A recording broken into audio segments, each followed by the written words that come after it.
All in the Family wasn't just a sitcom that changed television forever. With bold humor and unforgettable characters, it tackled real-life issues and touched millions.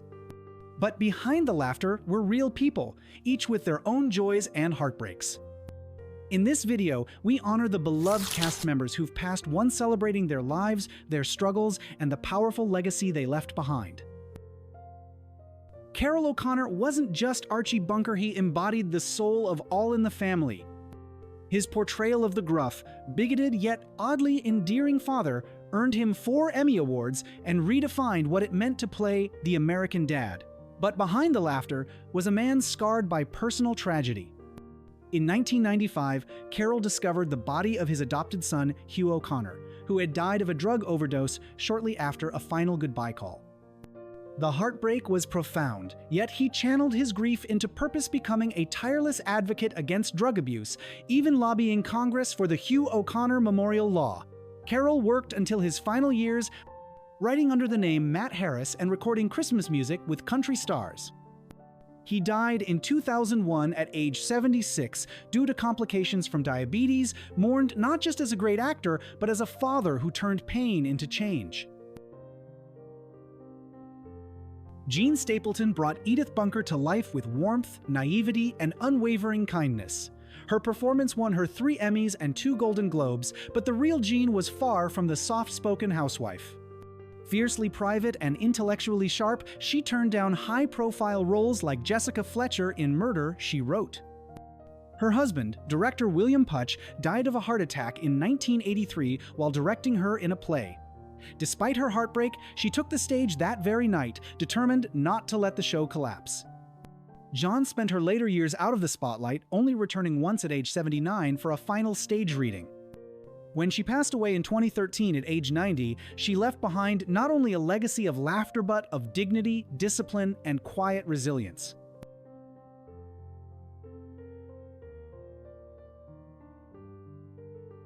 As Louise Jefferson, Isabelle Sanford represented the strength and grace of Black motherhood in a time when television offered few such images, but off-screen, her life was filled with hardship. She was the only surviving child out of 7 siblings. Trapped in an abusive marriage, she fled with her 3 children and rebuilt her life from scratch in Los Angeles, working for IBM by day and acting in theater by night. Her performance on All in the Family and later The Jeffersons earned her a place in history as the first Black woman to win an Emmy for Best Actress in a Comedy. Isabelle died in 2004 at 86, having turned adversity into triumph and inspiring generations to come.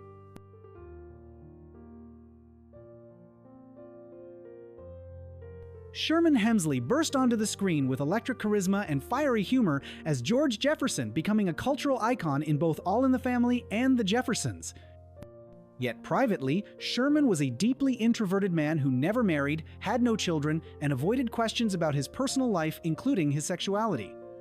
Afraid his truth would end his career, he kept to himself. When he died in 2012 from complications related to lung and bronchial cancer, legal drama delayed his burial for months. But in the end, he was laid to rest with full military honors, remembered as a trailblazer who redefined the Black man on television, even if his own life remained in shadows.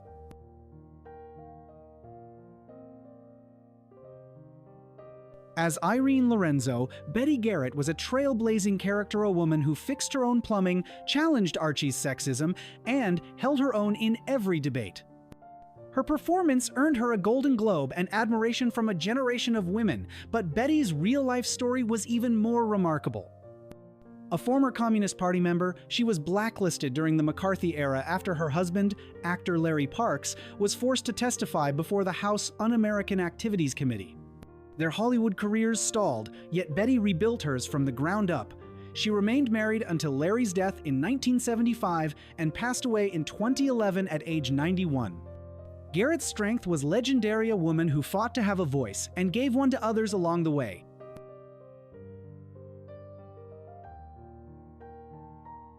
Vincent Gardinia played Frank Lorenzo, the progressive and warm-hearted Italian neighbor often at odds with Archie's conservative worldview.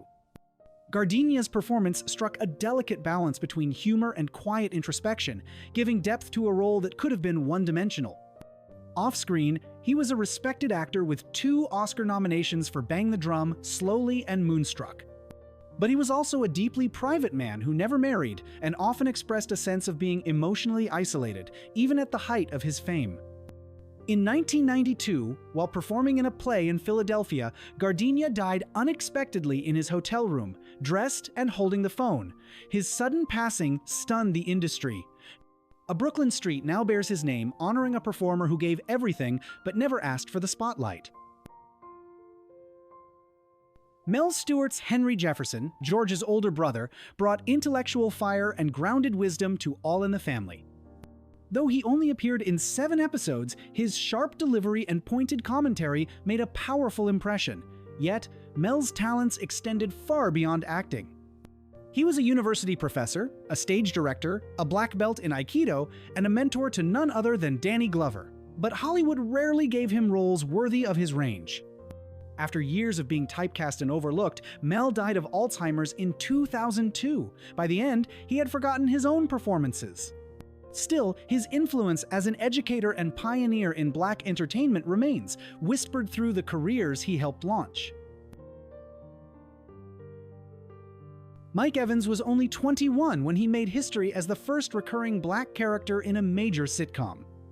As Lionel Jefferson, he was sharp, educated, and quick-witted, challenging racial stereotypes with every line.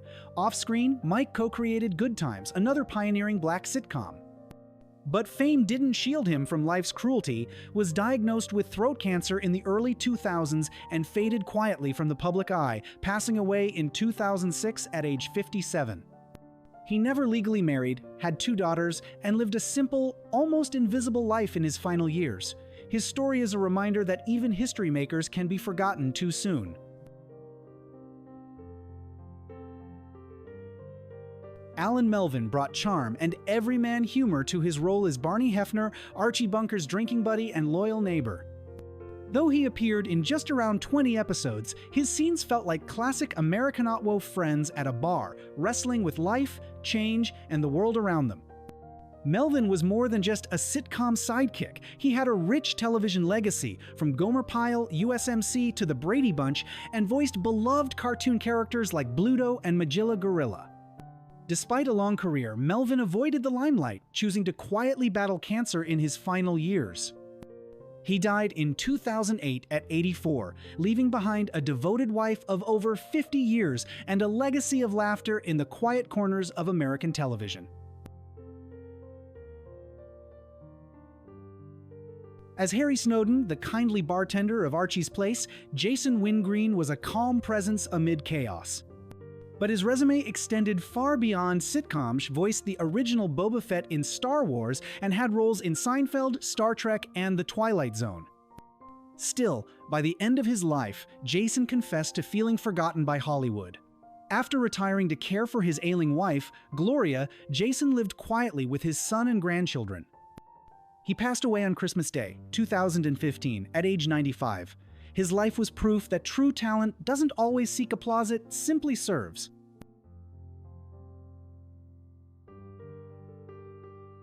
As the affable bar owner Tommy Kelsey, Bob Hastings played a subtle but essential part in Archie Bunker's tight-knit world.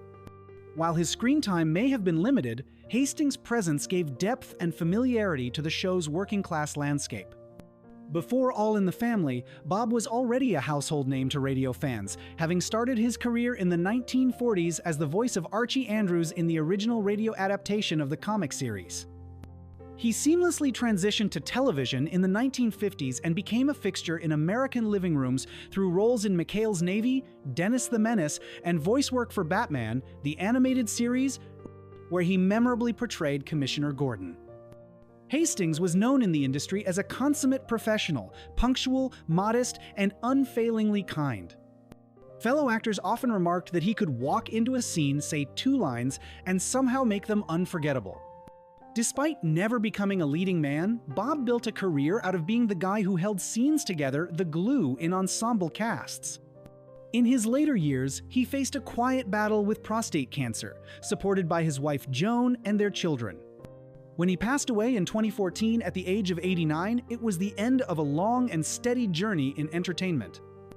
His funeral in Burbank, California was intimate but warm, filled with old friends, co-stars, and fans who remembered him not just for his roles, but for his gentle soul. Bob Hastings may not have chased the spotlight, but in the hearts of those who knew him, he was always shining. Billy Halop brought a gravelly warmth to All in the Family as Bert Mustin, the no-nonsense taxi driver who served as one of Archie Bunker's closest companions. But Halop's real story was far more poignant than any character he ever played. In the 1930s, Billy was part of the Dead End Kidsa group of tough, streetwise boys who captured the imagination of Depression-era America. At just 16, he was already a star, appearing in both stage and film versions of Dead End alongside the likes of Humphrey Bogart. But fame came early and left fast. World War II disrupted his career, and the post-war years were unkind. Halop battled alcoholism, financial troubles, and the collapse of 2 marriages. Offers dried up, and the child star who once lit up movie screens found himself struggling for bit parts and stability. In a remarkable act of resilience, Billy eventually retrained as a licensed practical nurse to make ends meet, a humble and honorable decision few in Hollywood would dare make. When he died of a heart attack in 1976 at just 56, it barely made the news. He was laid to rest at Mount Sinai Memorial Park in Los Angeles, a quiet conclusion to a life that had once been the subject of headlines. Billy Halop's story is a testament to the hard realities of show business and the quiet dignity of a man who did what he had to do to survive.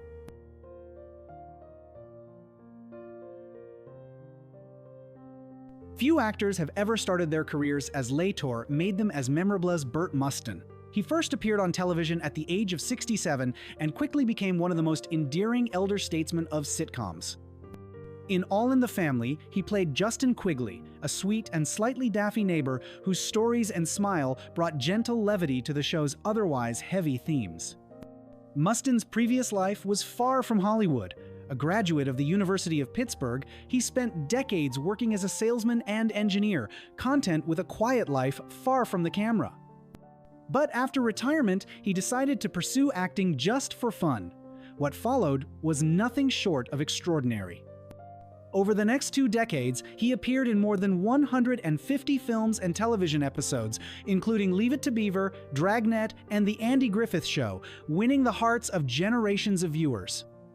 He passed away in 1977, just shy of his 93rd birthday, after living one of the most unexpected second acts in television history. Never married and without children, Bert left behind no family but a legacy of laughter, kindness, and living proof that it's never too late to chase your dreams.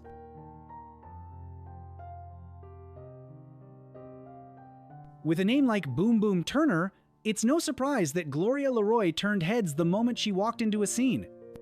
As the flirtatious barmaid who ruffled Archie Bunker's feathers, Gloria brought cheeky energy and va-va-voom glamour to All in the Family, despite appearing in only a handful of episodes. Her curves, confidence, and comedic timing made Boom Boom an unforgettable side character. But behind the sultry persona was a woman whose life was often marked by longing and loneliness. A veteran of stage and screen, Gloria began her career in burlesque and supper clubs before landing roles on Broadway and in television. Despite her talents, she never broke through into mainstream fame. She appeared in popular shows like Three's Company, Desperate Housewives, and Shameless, often playing bold, brassy women, but her private life was far quieter. Twice divorced and with no children, Gloria lived alone in her later years and often reflected candidly on the roles she played versus the life she led. "I played women full of fire," she once said, "but I often felt like an ember fading out." When she passed away in 2018 at the age of 92, it was in solitude, but not without dignity. Her performances, however brief, continued to resonate. Gloria Loy may not have been a star in the traditional sense, but she was unforgettable on screen and in spirit. Although most fans remember Sorrel Book as the flamboyant and scheming boss hog from the Dukes of Hazzard, he left a different, more understated impression on All in the Family as Joseph Sanders. Archie Bunker's no-nonsense personnel manager. In this smaller role, Book brought gravitas and quiet tension, a stark contrast to his usual comedic performances. Behind the camera, Book was a man of extraordinary intellect. A graduate of both Yale and Columbia, he served with distinction in U.S. Army intelligence during the Korean War and was said to speak a dozen languages fluently, including Russian, Chinese, and Yiddish. Those who knew him well described him as a gentle soul trapped in the body of a comic villain. He often expressed frustration that the industry rarely let him display the full scope of his dramatic abilities. When he was diagnosed with colorectal cancer, Book faced it with the quiet resolve of a soldier and scholar. He spent his last years tending his garden, reading philosophy, and making small repairs to his aging home. He died in 1994 at the age of 64. Largely out of the spotlight, his estate diminished by medical costs, but his dignity fully intact. He was a man who could have played kings, but chose time and again to play jesters with depth, with heart, and with unmatched humanity.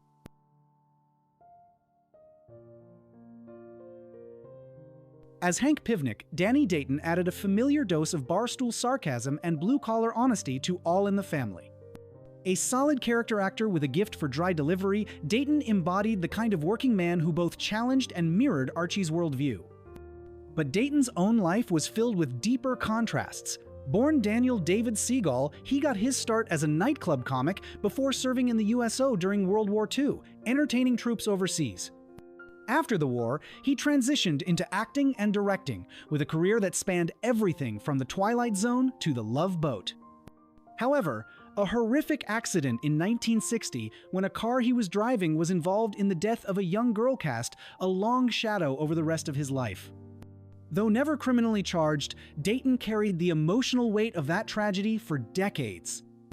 By the 1980s, his career slowed and he quietly disappeared from the Hollywood scene.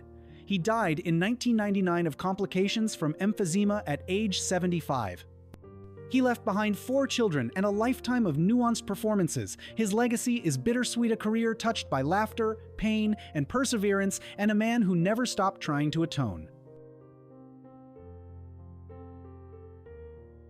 In All in the Family, Scott Brady's role as Joe Foley was brief but effective, tough, gruff, and unapologetically conservative, much like Archie himself.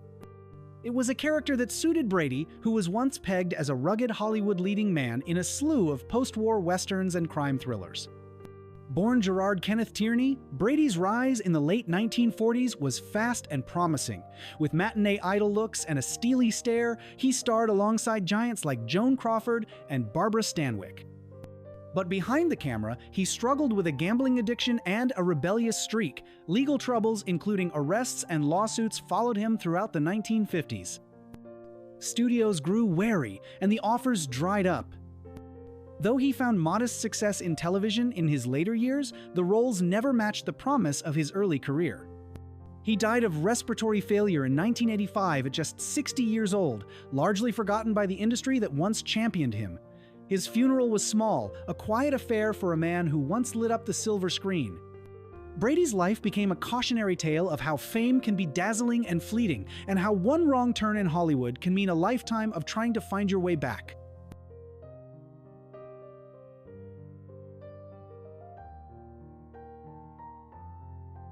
Dennis Patrick's turn as the refined and enigmatic Gordon Lloyd brought a sophisticated energy to early episodes of All in the Family. Though the role was minor, it exemplified the type of smooth, upper-class gentleman he portrayed in countless television appearances. Patrick's career was one of astonishing volume, over 1,800 credits across decades, from Dark Shadows to Dallas. He was a go-to for soap operas, thrillers, and detective dramas, a versatile performer who quietly built one of the most prolific resumes in television history. But his life off-screen took a tragic turn in his final years. In October 2002, a fire broke out in his Hollywood Hills home. The blaze consumed everything. Patrick, along with his beloved poodle, perished in the flames. He was 84. The fire was ruled accidental, likely caused by an electrical issue, but the loss was enormous. His wife, actress Barbara Kaysen, had died more than a decade earlier, and since then, he had lived in increasing solitude. His passing barely made headlines despite his immense contributions to the medium. For those who knew his work, Dennis Patrick remains a symbol of classic television's golden age actor who was always there, always reliable, always ready to give a scene that extra touch of class.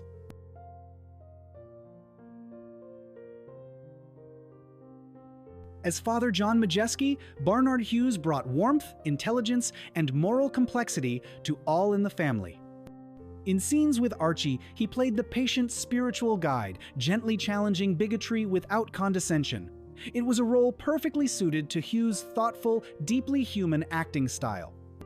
Hughes was a stage veteran who didn't achieve mainstream recognition until later in life. He served in the U.S. Army during World War II and returned to become a towering presence on Broadway. In 1978, he won the Tony Award for Best Actor in Da, playing a father haunted by memoria role he would later reprise on film. Though he acted in everything from Midnight Cowboy to Tron, his heart remained in the theater. In his final years, Hughes battled Alzheimer's disease, which slowly took away the very faculty that had defined his extraordinary career. He passed away in 2006, just 5 days before his 91st birthday. His legacy is one of humility, grace, and quiet power. He was never loud, never flashy, but always unforgettable.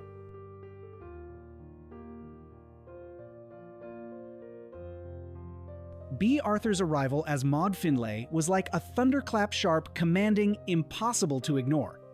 A fierce feminist foil to Archie Bunker's outdated views, Maud resonated so strongly with audiences that she quickly spun off into her own hit show. Bea's portrayal was trailblazing bold, brainy, and unapologetically progressive. But Bea Arthur, born Bernice Frankel, was more than just a television icon. She was a trailblazer in real life, as well one of the first female U.S. Marines during World War II and a lifelong advocate for civil rights, LGBTQ+ causes, and animal welfare. Her comedic timing was razor-sharp, her presence towering, and her voice unmistakable.